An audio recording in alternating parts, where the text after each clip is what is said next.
नमस्कार विद्यार्थी मित्रांनो, जे विद्यार्थी 12वी सायन्स नंतर डिप्लोमा इन फार्मसी अर्थात डी फार्मला ॲडमिशन घेणार आहेत, तर डी फार्मच्या ॲडमिशन प्रोसेसमध्ये रजिस्ट्रेशनसाठी पुन्हा एकदा मुदतवाढ झालेली आहे. आणि अनेक विद्यार्थी विचारत आहेत की डिप्लोमाचं ॲडमिशन सुरू झालेलं आहे, तर ती वेबसाईट कशी ओपन करायची. मी डिरेक्टली डिस्क्रिप्शन बॉक्समध्ये त्याची लिंक दिलेली आहे. तरी देखील तुमच्या फोनमध्ये जो कोणता ब्राउझर असेल, क्रोम ब्राउझर असेल किंवा अजून कोणता असेल, त्याच्यामध्ये post HSC diploma in pharmacy 2026-27 search करा. पहिली वेबसाईट येईल खाली PhD कॅपिटलमध्ये लिहिलेलं, त्याच्यावरती क्लिक करा. हे आहे आपलं पोस्ट HSC डिप्लोमा 2026-27चं पोर्टल. ठीक आहे, तर या पोर्टलवरती आल्यावरती बघू शकता एक मेसेज पॉपअप होतो आहे. The registration process is extended up to 31 July 2026. अर्थात 31 जुलै 2026पर्यंत या ठिकाणी रजिस्ट्रेशनसाठी मुदतवाढ देण्यात आलेली आहे. दरम्यान इम्पॉर्टंट डेटमध्ये जाल तर अजूनही या ठिकाणी जुनीच डेट दाखवत आहे. लक्षात ठेवा, याची PDF अवेलेबल होईल नवीन शेड्यूलची, किंवा या ठिकाणी पोर्टलवरती नवीन डेट अपडेट होतील. ज्यावेळेस त्या डेट अपडेट होतील किंवा त्याची PDF अवेलेबल होईल, त्यावेळेस मी आपल्या टेलिग्राम चॅनलवरती ती PDF शेअर करेल किंवा पुन्हा एकदा व्हिडिओ बनवेल. आता 31 जुलैपर्यंत जर रजिस्ट्रेशनसाठी मुदतवाढ झालेली आहे, तर याचा अर्थ काय आहे? 31 जुलैपर्यंत तुम्हाला फॉर्म भरता येणार आहे, फॉर्म व्हेरीफाय करता येणार आहे.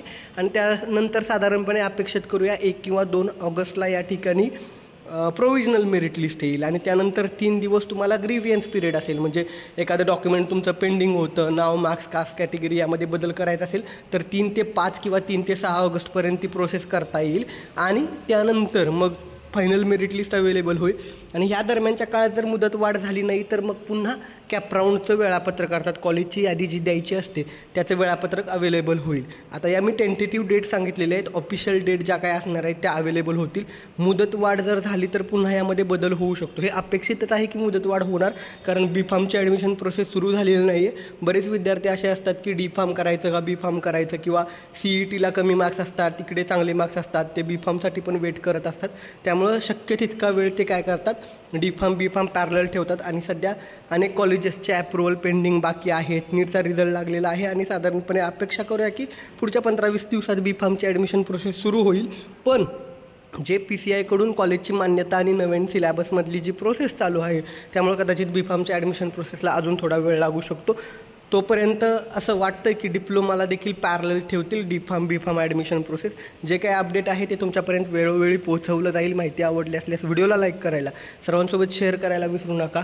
आणि मी जे एफर्ट्स घेतो, लक्षात ठेवा, मी कधीही कुठल्या व्हिडिओमध्ये माहिती जी महत्त्वाची आहे ती सोडून लाईक करा, सबस्क्राईब करा, किंवा माहिती सोडून अवांतर इतर विषय कधीही सांगितले जात नाहीत. दरम्यान तुम्हाला काही शंका असतील त्या खाली कमेंट करा. शिवाय या ठिकाणी खाली टेलिग्राम चॅनल, व्हॉट्सॲप ग्रुप दिला आहे, तो जॉईन करा. आणि पर्सनल काउन्सिलिंग किंवा तुम्हाला कॉल स्लॉट हवे असतील तर माझ्या टाईम अवेलेबिलिटीनुसार त्या संदर्भातली माहिती देखील आपल्या ग्रुपवरती तिथं दिली जाईल.